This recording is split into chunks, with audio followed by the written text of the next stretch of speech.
Good evening, viewers. Our headlines tonight paint a mosaic of events, ranging from tragic accidents and criminal charges to ongoing investigations. We bring you a detailed overview of the stories shaping our communities. In a heartbreaking turn of events, a fourth victim succumbs to injuries sustained in the Ruimveldt Police Station accident. Our hearts go out to the affected families, and our reporters are on the ground to provide updates on the aftermath of this tragic incident. Shifting to legal matters, Paul Watson is now behind bars, arrested and charged for obtaining by false pretense. We delve into the details surrounding Watson's alleged activities, shedding light on the charges that led to his arrest. In a separate incident, Shaquawn Alleyne finds himself facing murder charges, resulting in his remand to prison. Our crime correspondents are closely following this case, providing you with the latest developments and insights into the legal proceedings. A somber discovery in Peruni Landing has sparked an active investigation, as the body of a Venezuelan national is found. Our investigative team is working to uncover the circumstances surrounding this tragic incident, shedding light on the complexities of cross-border investigations. In West Coast Demerara, a collision claims the life of a pedal cyclist who succumbed to injuries. Our traffic correspondents will be examining the details of this unfortunate incident and its implications for road safety in the region. Stay with us as we navigate through these stories, offering comprehensive coverage, expert opinions, and the latest updates throughout the evening.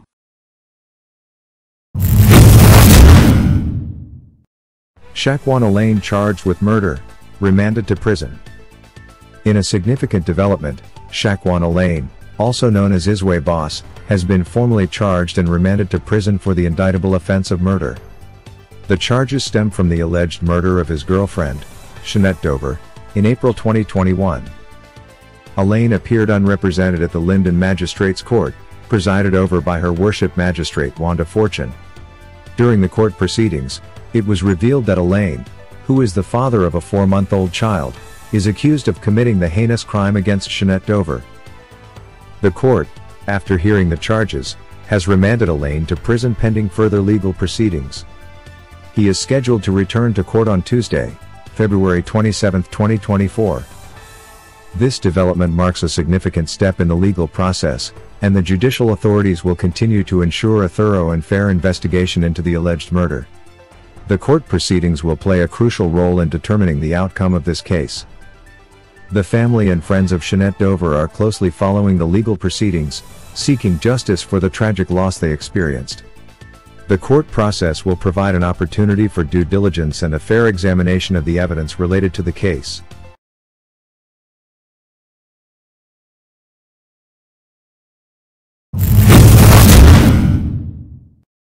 Paul Watson arrested and charged for obtaining by false pretense. East Bank Essequibo, Guyana.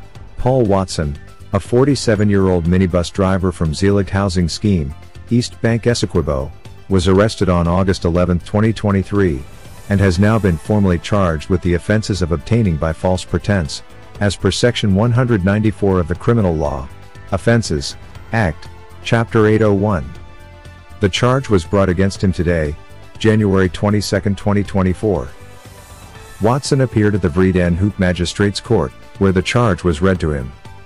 During the court proceedings, he pleaded not guilty to the charges leveled against him. The presiding magistrate, Faith Magusti, remanded Watson to prison, and the case has been adjourned to February 12, 2024, for disclosure. The charges stem from allegations of obtaining by false pretense, and the legal process will now unfold to determine the merits of the case. The court proceedings will provide an opportunity for a fair examination of the evidence, allowing for due process and justice to be served.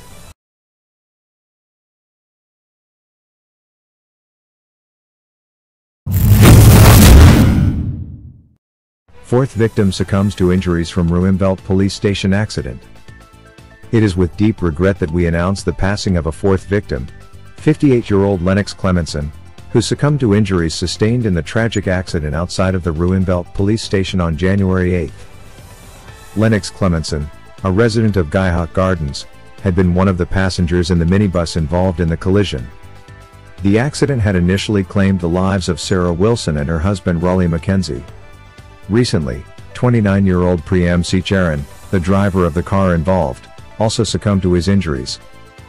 Reports indicate that the accident occurred when Shaquawn's speeding car collided with a pile of sand, causing it to flip multiple times and migrate onto the opposite carriageway, where it collided with Raleigh Mackenzie's northbound minibus. Clemenson and other passengers in the minibus sustained injuries and were admitted for medical care. Despite the efforts of healthcare professionals, Lennox Clemenson's condition deteriorated, leading to his unfortunate passing. The Corporate Communications Unit extends heartfelt condolences to the family and friends of Lennox Clemenson. Our thoughts are with all those affected by this tragic accident. The Guyana police force continues to investigate the circumstances surrounding the incident.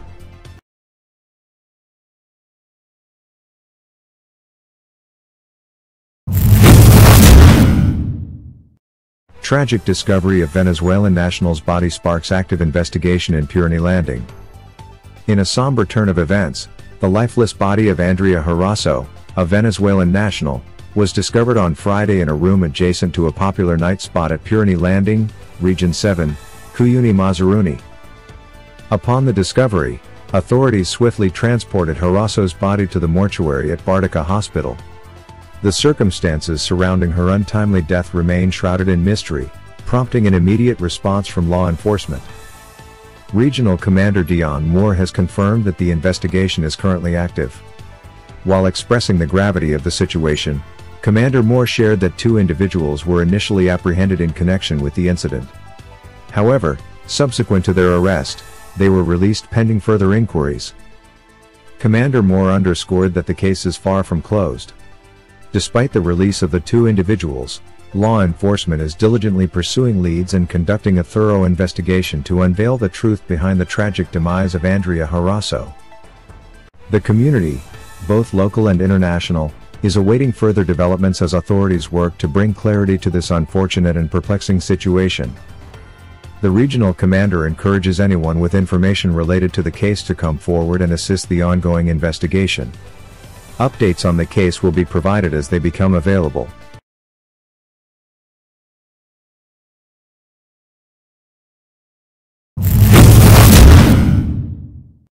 Pedal cyclist succumbs to injuries following collision in West Coast Demerara. In a heart-wrenching incident on Monday night along the Den Amstel Public Road, West Coast Demerara, WCD, 34-year-old Joel Castong, a resident of Hibiscus Scheme, Blankenberg, lost his life after being struck by a motor lorry. At approximately 20:19 hours, the motor lorry, bearing registration number GTT 4953, was traveling west along the southern side of the road. Simultaneously, Castong was riding his pedal cycle from south to north, crossing the road. In an attempt to avoid a collision, the truck driver swerved to the right, but despite these efforts, the front of the lorry collided with the pedal cyclist. The impact led to Castong falling under the motor lorry and being dragged for a distance. Emergency services were summoned to the scene, and Castong was swiftly transported to the Leonora Cottage Hospital. Regrettably, he was pronounced dead upon arrival. The truck driver, a 24-year-old man, has been served with a notice of intended prosecution as investigations into the incident continue. The community is urged to exercise caution on the roads, and authorities emphasize the importance of road safety to prevent such tragic occurrences.